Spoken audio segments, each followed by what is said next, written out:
Welcome back. I'm Chiguyeon, and we start off with the top stories.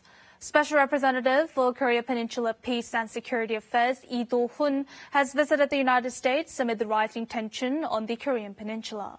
Some speculate that is acting as a special envoy of the South Korean government, and he is expected to meet with Washington's key national security officials.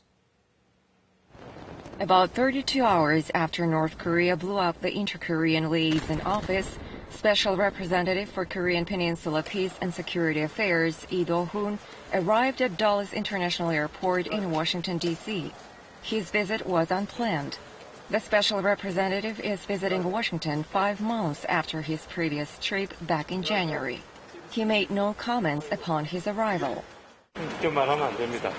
He declined to comment on who he's going to meet and how long he plans to stay in the U.S.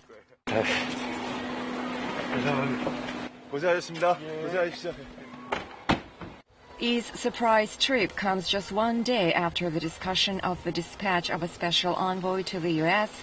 at a National Security Council meeting. Observers speculate that he might be acting as a special envoy. With I's visit, Seoul and Washington will likely begin their discussion of North Korea's provocations in earnest. Although I did not say who he was going to meet in Washington, he is highly likely to hold talks with U.S. National Security Advisor Robert O'Brien and Deputy Secretary of State Stephen Biegun.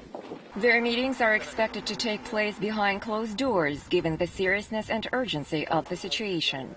Pyongyang recently said it had rejected Seoul's offer to dispatch its special envoys.